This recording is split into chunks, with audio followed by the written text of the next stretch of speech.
Hello बच्चों, आज के वीडियो में हम आपके लिए लेकर आए हैं कक्षा 8वीं की एड ग्रेड अभ्यास पुस्तिका से सामाजिक विज्ञान विषय के अध्याय 3 ग्रामीण क्षेत्र पर शासन चलाना। तो आज इसके प्रश्न उत्तर हल करेंगे। तो चलिए वीडियो स्टार्ट करते हैं। प्रश्न क्रमांक 1 है, किस व्यवस्था के अंतर्गत कंपनी के द्वारा राजाओं और तालुकेदारों को जमींदारों के रूप में मान्यता दी गई? इसका सही उत्तर है ऑप्शन बी, स्थायी बंदोबस्त। प्रश्न क्रमांक 3, महालवारी व्यवस्था में महाल शब्द का अर्थ था। प्रश्न क्रमांक 2, इसके सही उत्तर में लिखेंगे ऑप्शन बी, ग्राम समूह। प्रश्न क्रमांक 3, भारत में नील उत्पादन के प्रमुख केंद्र थे। इसका सही उत्तर है ऑप्शन ए, बंगाल, बिहार। प्रश्न क्रमांक 4 है, ब्रिटिश शासन में 1 बीघा की माप थी। इसका सही उत्तर है ऑप्शन ए, 1/3 एकड़। आगे बढ़ेंगे। प्रश्न क्रमांक 5, स्थायी बंदोबस्त भू राजस्व व्यवस्था किस गवर्नर के कार्यकाल में लागू हुई? इसका सही उत्तर है ऑप्शन डी, लॉर्ड कॉर्नवालिस। आगे बढ़ेंगे। प्रश्न क्रमांक 6, रिक्त स्थानों की पूर्ति कीजिए। ए नंबर है, जमींदारों को कृषि भूमि पर स्थायी बंदोबस्त भू राजस्व व्यवस्था में मालिक माना गया। खाली स्थान में आएगा स्थायी बंदोबस्त। आगे बढ़ेंगे। बी नंबर, होल्ट मैकेंजी द्वारा महालवारी भू राजस्व व्यवस्था तैयार की गई थी। सी नंबर देखेंगे, चंपारण आंदोलन बगान मालिकों के विरुद्ध हुआ था। डी है, रैयतवारी व्यवस्था चार्ल कॉर्नवालिस गवर्नर के समय लागू की गई थी। ई नंबर है, दक्षिण भारत में स्थायी बंदोबस्त के स्थान पर रैयतवारी भू राजस्व व्यवस्था लागू की गई। इस प्रकार आप भी सारे रिक्त स्थानों को भर लें। आगे बढ़ेंगे। प्रश्न क्रमांक 7, बंगाल में कंपनी द्वारा खरीदी जाने वाली वस्तुओं का मूल्य 2 गुना क्यों हो गया था? इसके उत्तर में लिखिए, कंपनी को बंगाल की दीवानी मिली तो वह स्वयं को एक व्यापारी मानने लगी। वह भारी भरकम लगान चाहती थी। उसकी कोशिश यह थी कि वह ज्यादा से ज्यादा राजस्व हासिल करे। आगे बढ़ेंगे। प्रश्न क्रमांक 8, कंपनी द्वारा स्थायी बंदोबस्त क्यों लागू किया गया था? इसके उत्तर में लिखिए, कंपनी ने 1753 में स्थायी बंदोबस्त लागू किया। 1793 में स्थायी बंदोबस्त लागू किया। इसका उद्देश्य था कंपनी की आय बढ़ाना और उसमें स्थिरता लाना। इसलिए बंगाल, उड़ीसा व बिहार में स्थायी बंदोबस्त लागू किया गया। आगे देखेंगे। प्रश्न क्रमांक 13। प्रश्न क्रमांक 9, बंगाल अर्थव्यवस्था के गहरे संकट में आने से किसानों पर क्या प्रभाव पड़ा?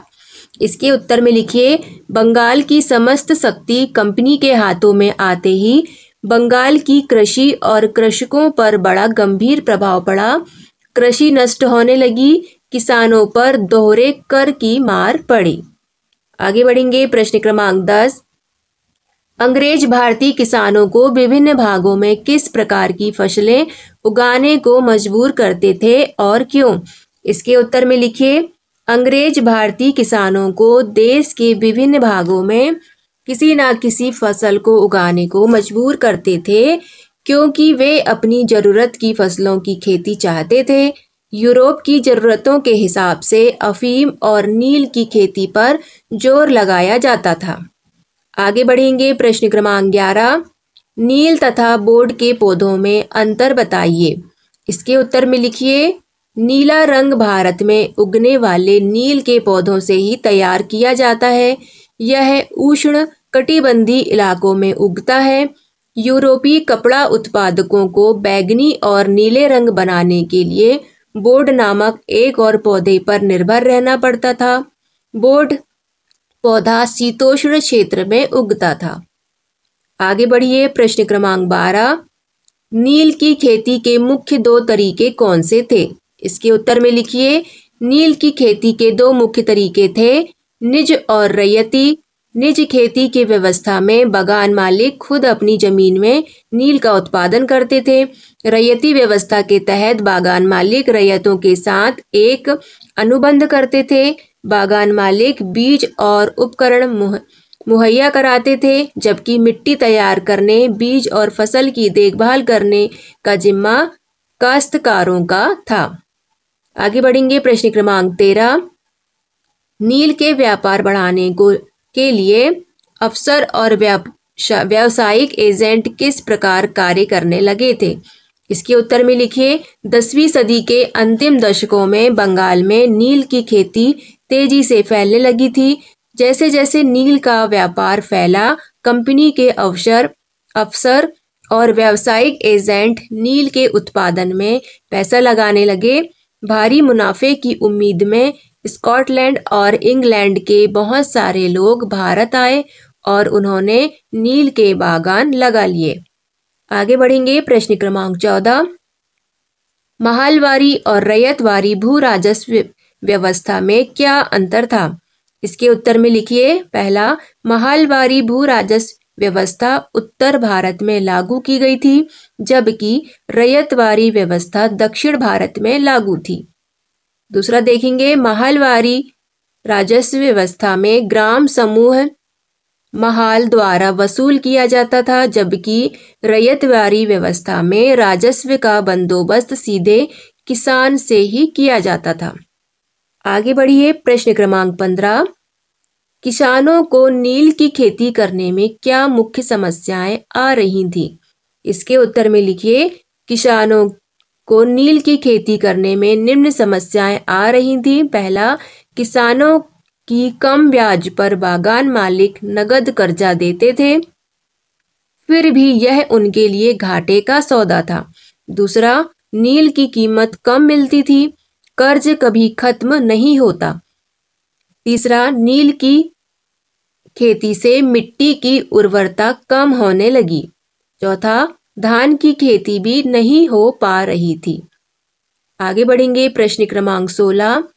अंग्रेजों ने भारत में व्यावसायिक फसलों के उत्पादन के लिए जोर क्यों दिया? इसका भारतीय किसानों पर क्या प्रभाव पड़ा? इसका उत्तर लिखिए। यूरोप में नील की बढ़ती मांग को देखते हुए अंग्रेजों ने भारत में व्यावसायिक फसलों पर जोर दिया।